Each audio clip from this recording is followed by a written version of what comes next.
I completely transformed my physique from 150 pounds to 215 pounds, and this transformation completely changed my life. I have more confidence, I no longer have low self-esteem, people respect me a lot more, and so many other benefits. One of the biggest ones being the way I view myself. As a skinny kid, I was never happy with the version of myself I saw in the mirror. Whenever I would wake up, look at myself, I saw someone that I couldn't respect, and that affected everything. So this transformation ultimately changed my life. And in this video, I'm going to be showing you guys everything I've done to make this transformation, from sleep, recovery, training, diet, and we're going to go in depth on all of these topics. And we're going to be going over everything for free. These are literally all the things that I wish I knew when I first started training, all in this video. So with that being said, let's get right into it. So the first step when it comes to building an aesthetic physique is developing your mindset for consistency. So, why is this the first step? I want to explain it to you guys. So, there is a lot of free value in this video that you guys are about to see for training, diet, macros, all these different topics. But if you can't go and apply any of these topics to your own life, all of this is useless. None of this matters. So that's why it's so important to be able to stay consistent and actually develop that mindset. I believe that the real transformation comes in your mindset first before actually making any physical change. 80% of the people drop the gym after January ends when they're trying to make New Year's resolutions. So why is that? It's because they can't stay consistent. It's not because of a lack of knowledge or they don't know what to do, but they literally just can't stay consistent, which is the biggest problem most people face. And this is the same problem I had when I first started training.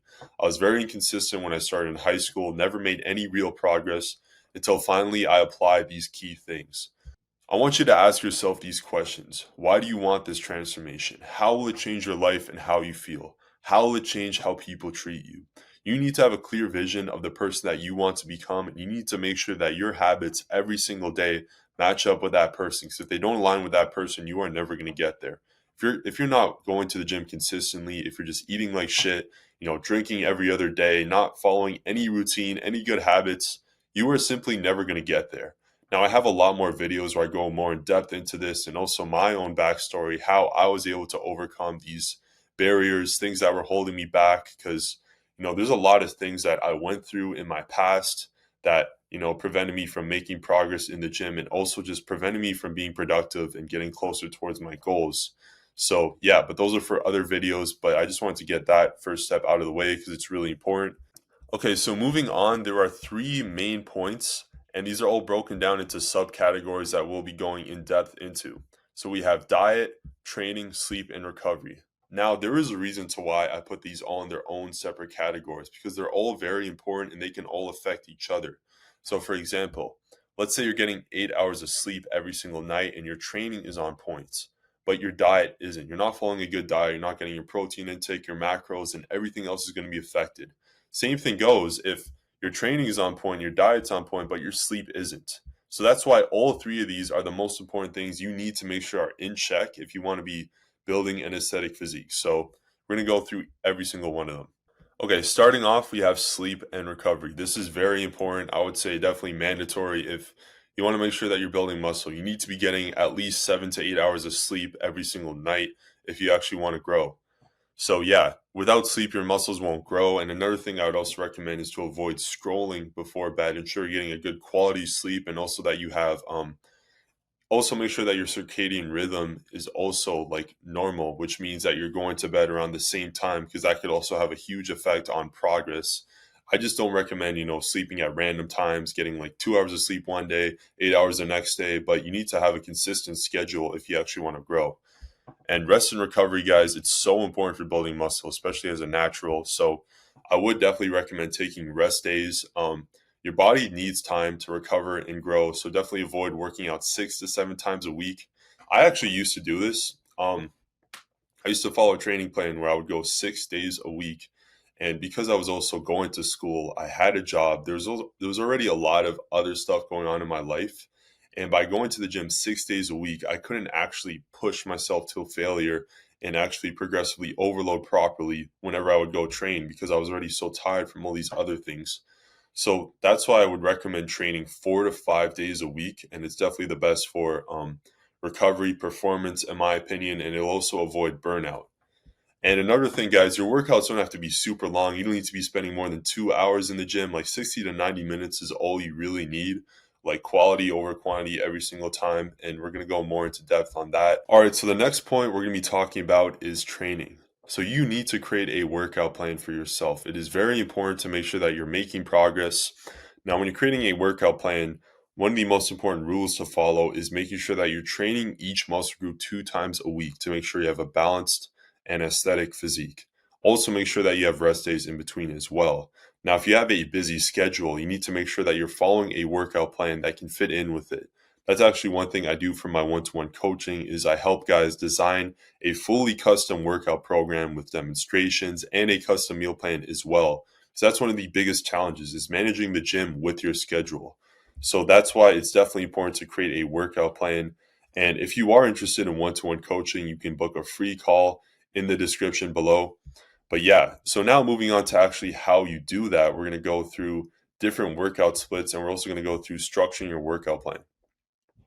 But first, we're going to talk about creating a workout split. So, what exactly is a workout split? So, basically, it's a routine amongst a few days where you hit different muscle groups. And all of these splits I've listed make sure that you're hitting each muscle group 2 times a week, which is the amount of frequency I'd recommend if you want to grow and achieve hypertrophy. So here are the 3 workout splits. Now, these are very common splits that work. And one disclaimer I do want to say, because I know someone's going to be thinking this or want to debate this, what is the best workout split? You see, in my opinion, I don't think there really is one best workout split. The best workout split is the one that you can stay consistent to and one that is actually programmed properly into your routine. So we have push pull legs, upper lower, and the Arnold split. We're going to start off with the push pull leg split. This is actually the split that I did basically almost 3 years. I have switched it around a bit and I still am doing push pull legs, but it's a little bit modified. So I've changed it up. So some of these muscle groups are switched around a bit. But this is the basic push-pull leg template. So Monday, you have chest, shoulders, triceps. Tuesday, you're hitting pull, which is back, rear delts, biceps. And Wednesday, you have leg day. Then you have a rest day, and then you repeat the whole cycle. Now, some people like to do push-pull legs 6 days a week, but I don't honestly recommend doing this just because you might get fatigued quickly and burnt out from doing it 6 days. So there is a rest day and it is a 3 days on, 1 day off split, but you can take an additional rest day if you need the rest. So that way it's not always like around 6 days a week, but you can take more rest days and you're more flexible. Upper lower, this one might be a little bit more advanced with programming because well, you can take it to the next level if you want, if you're more advanced with some upper days focusing on one upper body muscle group, such as the chest, and other upper days focus on another muscle group, such as the back. So you're still hitting every muscle group, but it's more targeted towards that muscle. Or you could just create a basic upper lower split as well, making sure you're hitting each muscle group. It's also a really good split. And last one is Arnold. So I don't really need to explain this one because we already went through push pull legs. But yeah, these are just different splits you can follow. And guys, there are plenty of splits online too. You don't have to follow just these 3. These are definitely good ones that I would recommend if you don't know what to look for. You can do more research as well. And I also talk about workout splits in my other videos. Okay, so moving on, we have tools and apps to help improve progress. So these are 3 tools that I actually use that are really useful. There's Hit Meal, which I use for tracking my calories. This section actually should have been in the meal section, but the reason I decided to put it here was because it has to do with following a routine. And I believe having these apps can help you with sticking to your routine, especially apps like Google Calendar, because assuming you guys have other stuff going on outside the gym, which I hope you guys do, you shouldn't only just be like a gym cell. If you have school, if you have work, you need to be able to balance all these things with the gym. That's why it is so important to have a schedule set up for you. So I recommend doing Google Calendar. And then there's MyFitnessPal as well, which is good for tracking calories. So the next point we have is structuring your workouts. So when it comes to structuring your workouts, when you go into the gym on a chest day, this is what I recommend doing. Starting off with compound lifts, so incline dumbbell press or incline bench press, then moving on to some isolation exercises like cable flies. This is really important because compound movements can require more energy, can be more taxing on your body. That's why I don't recommend going to the gym starting with bicep curls, but starting with a heavy compound movement. So a compound is just essentially an exercise that targets multiple muscle groups. So yeah, compounds are key for muscle growth. Now we're talking about training volume. So we will get into key terms after this. But yeah, so for training volume, I recommend doing 10 to 20 sets per week, somewhere around that range. You don't need a ton of volume for building muscle, especially as a natural. I actually train pretty low volume, but make sure that I'm focusing on quality sets, which is really important. See, I used to go to the gym and just spam 4 by 12 on every single movement, and I was barely making any progress because most of those sets were just junk volume. I wasn't truly pushing myself. I was doing too many sets. If you're doing 4 by 12 for every single exercise, then what's going to happen is you're not going to be able to push yourself near the end of your workout. Because if you're doing 4 by 12 at the start, you're just doing so many sets, so many reps that eventually your energy levels are just going to get lower and lower and lower, and you're not going to be able to actually progressively overload and move heavier weight. That's why you shouldn't be doing a ton of sets, but just focus on the quality of them instead. And yeah, stick to the fundamentals, guys. So, for example, squats, bench, barbell rows, all these movements definitely work. I do a bit of machines, dumbbells, free weight, stuff like that, but I don't do any of these like ridiculous influencer exercises you see. And then, of course, pushing yourself. So you do have to push yourself if you want to build muscle. Choosing weight that's challenging for you, but also allows for proper form is the key. So don't ego lift. Don't do like 1 rep maxes either because they're kind of pointless. Maybe once in a while you can do them for fun if you want to test, but don't do that as a part of your training routine because you're not training for powerlifting, you're training for hypertrophy. Next topic is key terms. So we have progressive overload. Very important, okay? When you're going to the gym, you need to make sure that you're gradually increasing the demands on your muscles. So what does that mean? That you continue to push yourself every single time. For example, 1 week, let's say I'm benching um, 30 pounds for 12 reps. Let's just say an example. So when I'm able to do that for multiple sets, 2, 3 sets of 12 reps, okay, what I can do is I can increase the weight to 35 pounds, to 40 pounds, and make sure you're gradually increasing the weight. Because if you increase the weight too fast, that might increase the chance of you getting injured. There's a lot of other points in here. There's volume, intensity, hypertrophy. So we'll just skim through this. Volume is basically the amount of sets and reps you're doing. That's exactly how I explained volume before. I'm talking about how you shouldn't do junk volumes. Don't do sets that are pointless, meaning a set of like weight that you can easily hit. Um, intensity, how challenging each exercise feels. Hypertrophy, the process of muscle growth. So that's just the term for literally building muscle. Rest period, the amount of rest you should take. This is actually an important one. So usually 1 to 2 minutes. I actually might edit this one.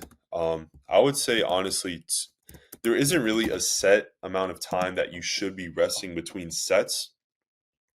What I usually do is when I first go to the gym, I start off with a heavy compound, so it's very fatiguing on me. I'll take longer rest times, and for isolations, they'll be slightly less. But there isn't like one general benchmark that you should be doing for rest. What I actually do is around 2 to 3 minutes. Honestly, I wouldn't say you should be taking like 10 seconds of rest. Give your body some time to actually recover so you can push yourself. So 2 to 3 minutes is fine. Um, and these are just lifting terms. So concentric phase is like the lifting part of a movement, and eccentric is when you're lowering the movement. And then reps is the number of times you perform a movement. Set is a group of reps, and then range of motion is basically like the process of you moving the weight up and down. So if I'm doing like a dumbbell press up and down, that's a full range of motion going all the way up, excuse me, all the way down. All right. Next topic, cardio and active recovery. Do not skip cardio, guys. So many guys be skipping cardio in the gym. You're missing out. Cardio is really important whether you're bulking or cutting. I still do cardio every single lifting session. I try to get it done. Um, all you really need is 15 minutes of cardio after your lift, 15 to 25 of steady state cardio. So what is steady state? It's when your heart is at a steady pace, which is the best for burning fat, making sure that you're recovering properly. So steady state will literally just be around 10 incline, 3 speed. So enough to raise your heart rate without exhaustion. So yeah, here are the benefits of steady state cardio, like I already mentioned. They're just down there. Now let's talk about some more things with training. Plateaus. So this is something that's very common. A lot of people face is they'll be doing well, progressively overloading, then they'll hit a plateau. They can no longer move the weight, they're just stuck at it. So I'm going to give you guys some tips for how you can get rid of a plateau. Okay? So here are common causes: poor recovery, bad form, increasing the weights too fast. So that's also basically bad form, and not eating enough to support growth. That's why I mentioned before all of those three key like pillars: diet, training, sleep, because all of them can have an effect on like literally everything. Like when it comes to building muscle, like you have bad sleep, it's gonna affect your performance in the gym. Bad diet, that's also gonna affect your performance in the gym. So all of these are really important. Um, so how to break out a plateau? There's a few ways, and of course, making sure that all of these are dialed in. But let's say you're still struggling even when you think everything is going well. So let's talk about it. Deload weeks. So what is a deload week? So deload week is when you go a full week, but you reduce the intensity on every single exercise by 50%. So you give your body some time to recover. Then after that deload week is over, you resume training just like normal. So it gives your central nervous system some time to kind of reset. Number two, changing exercises. So an example could be switching from barbell to dumbbell press, or from pull-ups to lat pull downs, because sometimes switching a movement can actually help you with breaking through that plateau and hitting higher weight. All right, guys, so we went through training. The next point we're going to be going over is your diet. So your diet, in my opinion, is one of the most important parts of your fitness journey. Now, I want you guys to understand this. If you're going to the gym 5 days a week and each session is an hour, that's 5 hours out of your week. But the rest of those hours throughout the whole week still matter. You still need to be following a diet. And in my opinion, that's the hard part. Okay, so the first topic for diet we're going to be going over is macros. So what are macros? Macros is short form for macronutrients. These are the three types of nutrients that your body needs. So starting off, we have protein. Protein is the most essential macronutrient for building muscle and recovering. It helps with repairing muscle tissue after training and promotes growth. So I would definitely recommend eating a high protein diet if you want to build muscle. The protein sources that I eat from that I would recommend eating are lean beef, steak, chicken breast, eggs. These are all great sources of also Greek yogurt and also protein shakes as well. Moving on, we have actually, we're going to get rid of the plant based. It doesn't really matter, but I don't have plant based, so we can get rid of that. Moving on, we have carbs. So carbs are your body's main source of energy. They're crucial for fueling your workouts, helping promote muscle growth. So definitely don't be afraid of eating carbs. And if you're a skinny guy, you need to be eating carbs if you want to grow. They're going to help you with pushing heavier weight and getting more calories in to make sure that you're in a surplus. So here are some carb sources. We got rice, um, potatoes, oatmeal, pasta. I actually started having cream of rice, and it actually tastes really good. I'm not gonna lie. So we got fruits as well, and we got bread, stuff like that. And next off, we have fats. So fats are really important for hormone health, gaining weight, especially if you're a skinny guy, and energy. So definitely focus on clean fats. You want to be reducing the amount of fast food you're eating and processed fats. So some good fat sources are nuts, dark chocolate, avocados. Avocados are a great one because they're high in calories, especially if you're bulking. All right, guys, so moving on to the next point, which is how much you should be eating to build muscle. So, to make progress, you need to know how many calories that your body requires, which is really important. So, if you're in a lean bulk, you're trying to bulk up, you're a skinny guy, if you're not eating enough, you are not going to grow. If you're eating too much food, then you're going to gain too much excess fat. So, a really simple way to figure out how much you need to eat is literally going online, searching up calorie calculator. You put in your stats, and what that's going to do for you is calculate your maintenance calories. Your maintenance calories is the amount of calories you need to be consuming every single day to stay at your current body weight. Moving on to the next point is understanding your caloric goals.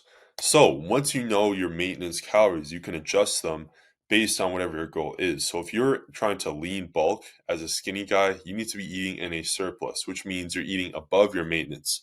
So I would recommend doing 200 to 300 calories above your maintenance. So let's say your maintenance is 2,000 calories. Okay, then what you should be doing is eating around 2,300 calories every single day. If you go to 2,600, 3,000, then what's going to happen? You're going to gain too much excess fat, which I highly do not recommend doing. It's not going to help you gain mass faster or get bigger faster. There's no shortcuts, guys. It's literally just going to make you gain fat faster and you will not look aesthetic.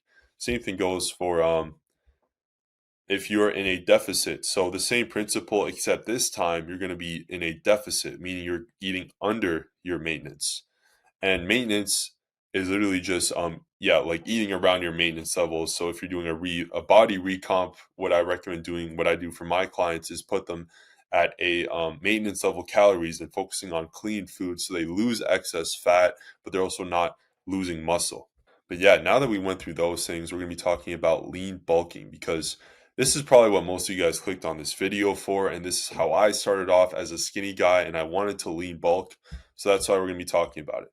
So the first thing, like I mentioned before, eating in a slight surplus. So it's really important that you're very calculated and you control the amount of calories that you're eating every single day. Now, you don't have to be tracking every single meal, every single food that you eat. Like once in a while, you might have to eat some extra food to get your calorie goals, and that's okay as long as you're eating clean. You're not eating like too above your caloric like surplus or whatever your calorie goals are. If you're eating too high, then you're going to gain too much extra fat. So yeah, now that we went over that and focused on clean foods, we talk about some tips. So drinking calorie dense shakes. This is a huge one for skinny guys. My biggest problem was I'll go through the whole day. I had work, I had school, I had the gym. I tried getting my meals down. I look at my Hit Meal app and I see, oh wait, I still have like 500, 600 calories to eat, and it's already like 10 o'clock. I gotta wake up early. So what can you do? Have a calorie dense shake. This is actually a game changer for skinny guys. So an example, um, a shake with a banana, peanut butter, protein powder, milk, oats. Um, you can even add some extra virgin olive oil for an extra 100 calories.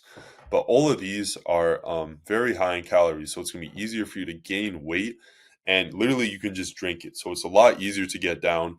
But do not abuse this, guys. Definitely don't. Like, I wouldn't recommend having this like every night if you're a skinny guy. Like, don't be lazy and avoid cooking because if you're only focusing on just like supplements and stuff like this, like it is good once in a while for hitting your extra calories, but the biggest mistake I used to make, I remember, was I'd be drinking too many of these calorie dense shakes and then I would start doing mass gainer as well. Then I ended up gaining too much extra body fat. But these are definitely good once in a while. The rule of thumb is just do not abuse it. Okay, your main food source should be from clean, nutrient dense meals, not shakes. But yeah, I just want to explain that for you guys.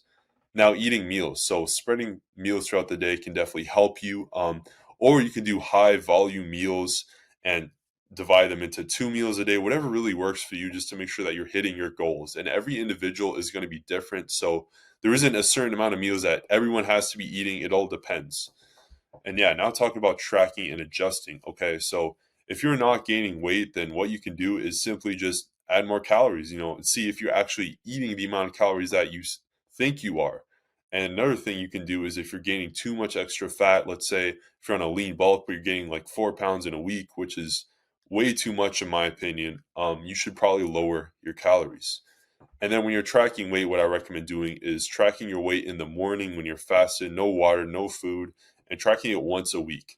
And make sure you're looking at your weight over a long scale, a long period of time, because your weight is going to fluctuate. It's not always going to be accurate, but as long as you're looking at it from a long period of time, like over a span of a few weeks, over months, and you see a difference, you see either a linear trend or slope, it'll tell you exactly where you're heading, okay, as long as you're tracking everything properly. Of course, staying hydrated and rested, really important. Um, Next thing, common mistakes. We basically went over all of these, so I don't think I need to touch on these again. But yeah, that is it for the whole video, guys, okay? So this was a longer video for me. We went over a lot of different things, okay? I hope this video, was valuable to some of you guys, and if you enjoyed it, feel free to um, leave a like, comment, subscribe, and yeah, I'll see you guys in the next one.